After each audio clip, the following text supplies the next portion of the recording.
In the late 19th century and the early 20th century, something rather miraculous happened, which is that we escaped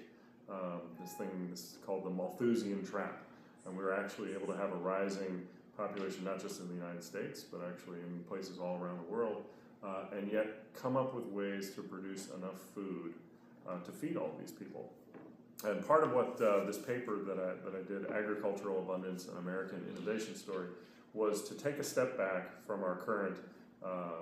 political and economic environment and say, hey, there's a really interesting story here. There's a really rather remarkable story to tell about productivity, about technical progress and technology, and about innovation. And to ask, how is it possible that we were able to feed a growing U.S. population and increasingly feed a growing global population? In addition to that, there's another element to this agriculture success story, which is that as we've been able to increase the amount of food that we produce, and at the same time as prices for food over the last century have come down, down, and down, what that has done is freed up for people the ability to consume more of other goods. It used to be that a significant portion of a person's household budget went to food and just feeding his or her family, feeding themselves, feeding their kids. But as productivity has increased and prices have come down, that's freed up people to have more leisure time, to get an education, and to consume other goods and services that have enabled the growth of the rest of the economy, which is really a rather extraordinary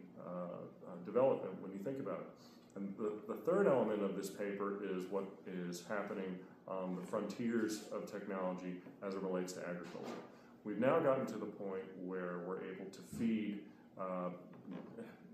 amply everybody in the United States and increasingly through export markets, people all around the world.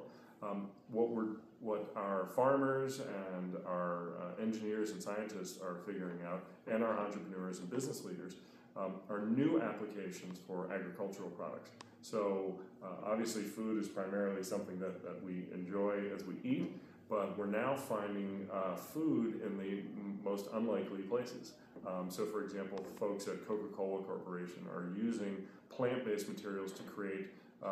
bottles that they use, that they put their soft drinks and their water in and sell to consumers around the world.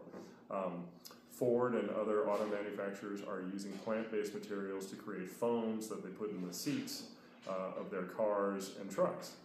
So what we're doing is we're taking something that was primarily thought of as nothing more than what we eat, as important as that's always been in human history, and saying, wait a minute, if we apply human ingenuity and imagination and scientific research, what else can we do with this? And that's part of what's so exciting about the future for agriculture in the United States, is that there's no reason to think that there aren't countless other applications, industrial applications and other applications for agriculture products, which means great things for the rural parts of our country where people are looking for jobs and new sources of income. And it's great for our business community as it looks for new opportunities to create services and products that'll benefit Americans and the rest of the world.